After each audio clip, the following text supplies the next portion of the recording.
Hello, world. Good morning. Today we have a very special international episode. I am here with Adel, who is with us all the way from Libya. And Adel is the CEO and founder of a company that focuses on alternative energy.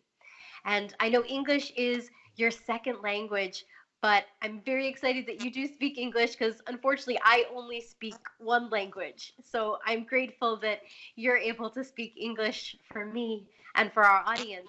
And I'm really excited to talk to you today about being an entrepreneur in Libya and about your company. So why don't you start even by telling us about your company? What is your company and what do you do? My company is Iran Alternative Energy Solutions Company. It's founded in 2013. Mainly, we are especially in alternative energy solutions. You know, Libya, it's in the sunset location in Africa, and we have a high solar radiation in Libya. And also we have a shortage in electricity, especially in the remote areas. That's why we found a promises market in the solar energy. Also, regarding to the MSP, it's Mediterranean solar plan. It's European plan to after about 10 years from now to feed all Europe by alternative energy, electricity coming from the desert, from the Libya and Egypt, Tunisia and Morocco. And this is the market is promises market in this area. That's why we try to establish a company in this area. Yeah.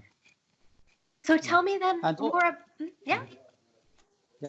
And also in this regard, as we are still new in the market. That's why we try to found a joint venture with the corporation with Austrian company. It's called Ecotherm company. This company. It's a famous company in the heating system solutions. And we signed an agreement in 2014. We are a franchise. Our franchise in Libya, and now we start as Ecotherm Libya. We try to add another subject in our field is that it's heating system solutions for the hospitals, for the hotels. Also, it can used by solar. This even by gas or solar or electricity. I see. So tell us about your journey. So how did you even come up with this idea to start this company? What were you doing before the company? And then what made you want to start this new business? I am mainly an electrical engineer working with the Ministry of Electricity as an energy advisor since 25 years. And you know, you couldn't find yourself if you're working with an government company. It's not you haven't you're freelance to make ideas, to implementing ideas. That's why I found myself. I take this risk, and I've stopped my working with the government and start my own business. To create new ideas, to be more free, and I have more responsibility to found myself in private business. I know this is risky in this time because due to the war in Libya, but you have to start. It's not just waiting. I'm sure, and I'm sure that's true everywhere, that it's probably never a good time to be starting a company. I'm sure there's always reasons wherever you are to find reasons not to start. But we all have to just take what is available to us and make the best of it. So tell us more about what it's like to be an entrepreneur in Libya. Is there much of a culture of other entrepreneurs starting businesses? Have you really just been all on your own? Tell us about that experience. Yeah, to be honest, we try to monopolize this kind of business because you know that the challenge in Libya, Libya is oil country, and the oil is cheap to use the oil to generate the power stations and to use electricity. It's cheap than use the solar. It's challenge, and this is make a lot of entrepreneurs didn't get in this market due to that. Mm-hmm. But we looking for future.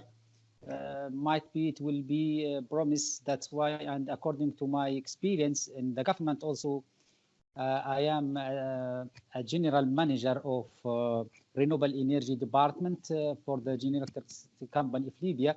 Also, since 5 years, I am a member of the community. It's based in Barcelona. This is meeting 2 times per year to establish the project in Europe. It's costed about $2 billion to generate 60% of electricity in Europe coming from north of Africa. That's give me a vision and exciting me to start establish this company by encouraging from my friends and my colleagues. So, who has been your network of support? Do you have a co-founding team? Do you have just? It sounds like you have this connection with people in the Mediterranean area, but who has been your best source of support so that you've really been empowered to take this risk and start this company? To be honest, I have my friend. It's also he had a medical company. It's very famous company in Libya, and Mm-hmm. he is encouraging me and he is supporting me by funding, and he also the logistic. By the logistic, we found establish our own company, and we work. It's not my own. We are about 5 entrepreneurs, Mm-hmm. but I take all the risk and all the managing and all the responsibility. I have to do it myself. That's a lot for one person to take on. What makes you feel prepared to be able to do that? Do you think you're just a naturally risky person, someone who likes risk? Or have you had experiences in the past that make it easier for you to take on that risk? To be honest, I am a little bit risky, and if you don't get the risk, you don't be succeed. If you Mm-hmm. have just afraid from everything and you didn't get, but everything gets calculated. It's not just take the risk without any calculation. We calculate, Mm-hmm. we make survey in the market, we see, we know this is early step. But I think if we start later, might be we didn't found any place Mm-hmm. to compare, but we start from now in the worst case, to be honest. But Mm-hmm. we get the experience, we get a lot of survey, we have a connection with foreign companies from overall the world. Uh, all this database it make us in the future. We didn't start from the zero. We just penetrate the market with experience, with everything. We didn't let others to work to get this chance from us, because if you didn't start and wait until the country is stable and everything, might be you found yourself a little bit delay. Mm-hmm.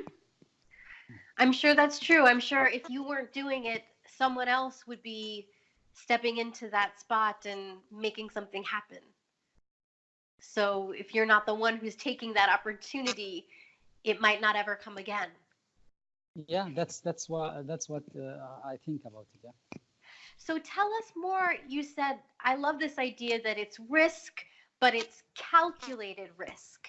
And so you mentioned part of the calculations were you were taking surveys. Can you tell us more about that? What were some of these other steps that you were taking? Like what were the surveys that you were doing? And what was the other information or other steps that you were taking to make sure that it was calculated? How are you doing these calculations?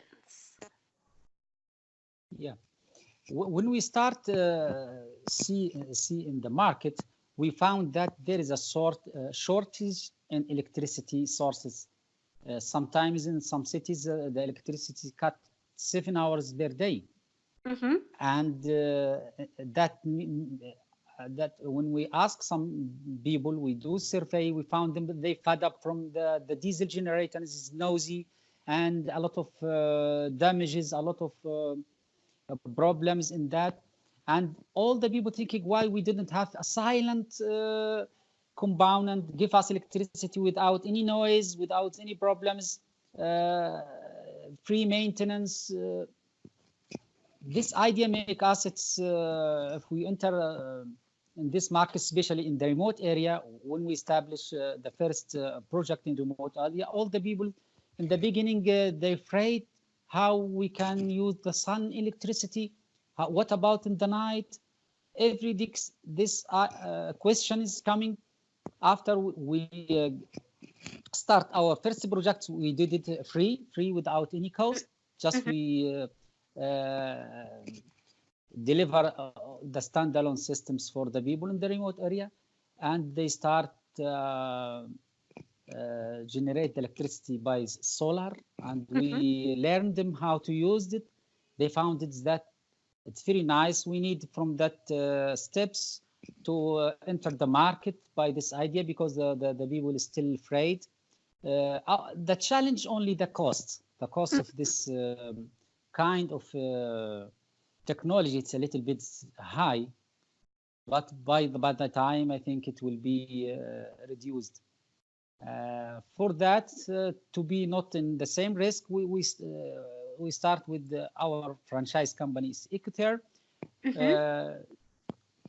to be in the two parts, not just for one way, but we used it, the solar for heating also, not just for the photovoltaic system. We use it for the heating system, a centralized heating system. It's and our aim is not just the private people.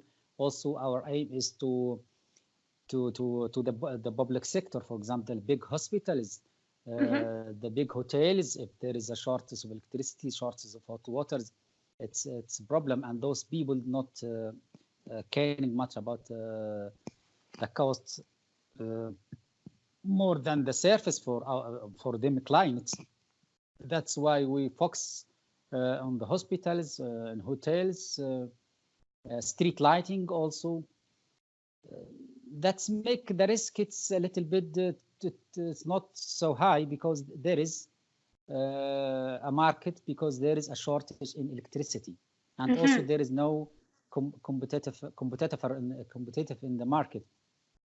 I love that idea. So figuring out how to manage the risk by focusing on a market where there isn't really hardly any competition and where there is a real need for your services. I love that. Now, we're almost out of time, but let people know if they're interested to find out more. Do you have a website, or how can people connect with you and find out more about you and your company? Yeah, our website. Yeah. What is your website? www.ecotherm.libya.com. Okay, that sounds great. I will definitely go and check that out. And I'm looking forward to seeing what happens as you continue to develop your company, no matter what it is that's happening in Libya. Thank you so much for being here today with us. Yeah, you're welcome. Yeah, thank you. Bye, everybody. See you next time. Thanks for joining us today. Please don't forget to subscribe, review, and share this show. If you'd like exclusive content and behind-the-scenes insight, for just $4 a month, you can support us at buymeacoffee.com. Now, go make it a great day.